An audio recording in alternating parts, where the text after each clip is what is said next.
आज अचानक से बारिश चालू हो गई। वैसे नवंबर में हमारे यहाँ बारिश होना आम बात नहीं है। मैंने खिड़की से आती बारिश की बूंदों को देख लिया था। वैसे ही मैं खिड़की बंद करने चला गया। एक दौर वो था जब मैं बच्चा था, तो जहाँ मिले वहाँ पानी के साथ खेलता था। मन भर के बारिश में भीगता था। लेकिन आज जरा सा बारिश का पानी क्या घर में आया। मैंने अपनी खिड़की बंद कर ली। शायद अब हम बड़े हो गए हैं और हमारा बचपन कहीं पीछे छूट गया, कहीं खो गया। शाम होने को थी, तो मैंने रूम की लाइट जला दी। सारा कमरा रोशन हो उठा। मैंने घड़ी की तरफ देखा। शाम के 5 बजने वाले थे। मैंने सोचा जरा बारिश रुक जाए तो मैं बाहर हो आता हूँ। काफ़ी दिन हुए मैं अपने घर से बाहर नहीं गया था। थोड़ा लेटने के लिए मैंने अपने पलंग का तकिया उठाया, तो उसके नीचे रखी मेरी डायरी फर्श पर आ गिरी। मैंने डायरी उठाई और ऐसे ही कुछ पन्ने उलट पुलट किए। बीच के पन्नों में सीधा जाके डायरी मुड़ गई। वहाँ एक गुलाब का फूल था, सूखा हुआ। उस सूखे गुलाब के फूल ने सारी यादें ताज़ा कर दी। ये वही गुलाब था जो मुझे उसने दिया था। हमारी मोहब्बत का इजहार था। वो सबके सामने दिया था। वाह, वो भी क्या दिन थे। लगता है कल की ही तो बात है। इतने साल बीतने के बाद भी वो पुरानी बातें जैसे ताज़ा हो गई। वो दिन क्या आए मेरी ज़िंदगी में जैसे सावन लौट आया। हर तरफ बसंती माहौल था। हर सुबह मुझे एक बहाना देती थी कि जल्दी उठ जाओ, आज फिर से उससे मिलने जाना है, उसको जी भर के देखना है, बातें जो करनी है हजार। उसके आने से जैसे सुनहरी हो गई थी सुबह मेरी, और रातें गुलाबी। सपनों से भरी वो दिन क्या आए, लगा कि मैं फिर से जीने लगा हूँ। उसके आने से जैसे मेरी शामें रंगों में डूब गईं। उससे मिलके जब मैं अपने घर जाता, तो बस उसी के ख्यालों में खोया रहता। मेरे दोस्त भी मुझे प्रेमी आशिक नाम से बुलाने लगे थे। सबके सामने मैं तो उन पर खूब चिढ़ता, कहता रहता कि ऐसे मत बुलाओ। लेकिन मन ही मन मैं भी यही चाहता था। मैं पूरा डूब चुका था उसके प्यार में। मैंने उसको पहली बार देखा था जब जोर की बारिश हो रही थी। हमारे कॉलेज का वो गेट। वो ऑटो से उतरी और बारिश चालू हो गई। उसके पास छाता नहीं था। मैंने झट से अपना छाता खोला और उसके ऊपर पकड़ लिया। अचानक से आसरा पाकर वो चौंक गई। उसकी आंखों ने एक सवाल किया, कौन हो तुम? मैंने भी मुस्कुरा के जवाब दिया, तेरा दीवाना। हम बिना कुछ बोले कॉलेज के अंदर तक चले गए। कोई भी बात नहीं हुई। थोड़ा मैं भीग रहा था, थोड़ा वो भी। छाते में उसकी खुशबू मुझे दीवाना कर रही थी। मेरे सारे दोस्त मुझे देख के हंस रहे थे, लेकिन मैंने ध्यान नहीं दिया। वो लड़की नई आई थी कॉलेज में, आज तक देखा नहीं था। उसके पायल की झनकार से मैं अपनी सांसें गिन रहा था, और धड़कन भी। मैं वो 2 मिनट की मुलाकात में उसका हो गया था। मेरा कोई ठिकाना भी है ये भूल गया था। उसकी क्लासरूम आ गई, लेकिन मैं उसके साथ छाता लेके खड़ा था, मानो वो राजकुमारी और मैं उसका सेवक। कॉलेज की छत के नीचे पहुंचने पर भी ये ख्याल नहीं आया। उसने मेरी ओर देखा और मैंने भी, और सब हंसने लगे। अंदर बारिश कहाँ हो रही थी। मैं पागलों जैसे हाथ में छाता लेके खड़ा था। मुझे समझ आ गया था।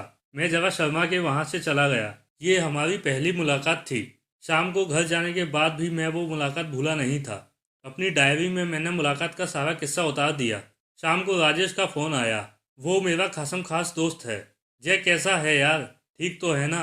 बुखार तो नहीं आया? वो हंसने लगा। ऐसे कह के वो मेरा मजाक उड़ाने लगा। नहीं यार राजेश, मैं ठीक हूँ। तू बता, मैंने टालते हुए जवाब दिया। तेरे काम की बात है मेरे पास, बोलो तो बताऊँ। राजेश बोला, अरे यार पहेली मत बुझा, जो कहना है साफ बोलना यार। मैंने जोर देके कहा, वो जो सुबह वाली है ना जिसको तूने अपने छाते में आसरा दिया, वो मेरे घर के पास में रहती है मेरे भाई। अब बोल, राजेश हंस के बोल रहा था। अब मुझसे रहा नहीं गया। क्या सच में तू सच बोल रहा है? राजेश बोला, तू कल सुबह घर आ जा, फिर मिलवाता हूँ। मेरी खुशी का ठिकाना नहीं रहा। उससे बात कैसे करूंगा, इसकी प्रैक्टिस चालू कर दी मैंने। आईने के सामने खड़ा होकर खुद से बातें करने लगा, जैसे मेरा कोई इंटरव्यू हो कल। उससे मिलने की चाहत से और बेचैनी बढ़ने लगी। रात करवटों में कब बीत गई पता ही नहीं चला। सुबह जल्दी नहा के मैं राजेश के घर भागा। घर वालों को भी अजीब लगा होगा। मैंने आज ठंडे पानी से नहाया था, वो भी बारिश के मौसम में। सोचो जरा, शक तो होना ही था। सुबह राजेश के घर पहुंचा। राजेश भी तैयार बैठा था। उसने बाहर निकलने के बाद उसका घर दिखा दिया। हम बाहर उसका इंतजार कर रहे थे, और वो आई। पायल की झनकार से मेरा दिल उड़ने लगा। राजेश ने मेरी पहचान करवाई उससे। उसने मुझे देख के कहा, मैं पहचानती हूँ, इसने कल मुझे अपने छाते में क्लासरूम तक छोड़ा था। कल मैं तुम्हें शुक्रिया कहना भूल गई थी। शुक्रिया, मैंने मन ही में कह दिया। तुम हुक्म करो, बारिश क्या मैं तूफानों में भी तुम्हारे लिए भागा चला आऊँगा। दोस्तों माफ़ करना, मैं उसका नाम नहीं लेना चाहता। अगर मैं नाम लूँगा उसका तो कयामत होगी, और अपने महबूब को बदनाम नहीं करना चाहता। और फिर दौर शुरू हुआ रोज़ मिलने का, बातें करने का। एक दिन मैंने उसको एक चिट्ठी लिखी, तुम मुझे अच्छी लगती हो, ऐसा लिखा उसमें। उसने भी हाँ में जवाब दिया। बस फिर क्या था, मन बाबरा हवा में उड़ता चला गया। वो रोज़ मिलने की तड़प, बेचैनी का आलम, और वो जुनूनी ख्वाहिशें।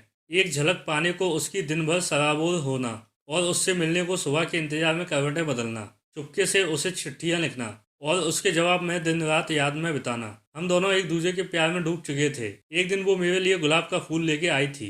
वो उसकी तरह ही सुंदर था, नाजुक था। उसने मुझे देने के लिए अपना हाथ आगे किया। मैंने कहा, मैं इसका क्या करूं जबकि मेरे पास तुम हो।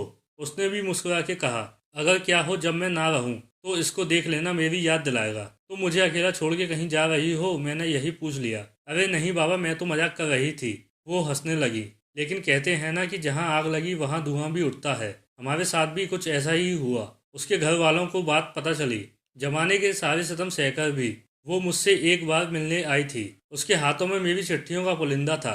मैं ना चाहते हुए भी समझ गया था ये शायद हमारी आखिरी मुलाकात है। उसके बिना कुछ बोले मैं सब कुछ समझ गया था। वो कुछ बोल नहीं पाई, मुझे देख के बस रोती रही। उसने शायद समझौता कर लिया था अपने नसीब से, जो शायद उसके घर वालों ने लिखा हुआ था। वो बिना बोले ही मुझे सब कुछ अपने आंसुओं से समझा रही थी। मैं एक बेजान पत्थर जैसे उसको देखता रह गया। उसने मेरे लिखे सारे खत पास के टेबल पर रखे और दरवाजे की तरफ मुड़ी। फिर मुझसे रहा नहीं गया, मेरी आंखों से आंसू निकलने लगे। मैंने उसको आवाज़ लगाई। वो मेरी तरफ मुड़ी और कहा, मुझे माफ़ करो, ऐसे कैसे बोलूं? मैं खुद तुमसे दूर नहीं जा रही हूँ, लेकिन एक भरोसा जीतने के लिए एक भरोसा मैं कैसे तोड़ूं? मैं और भी रोने लगा। मेरी नज़र में वो और भी महान बन गई थी। मेरा हक उसके माँ बाप से कम था उस पर हक जताकर मैं उसको कमज़ोर नहीं करना चाहता था।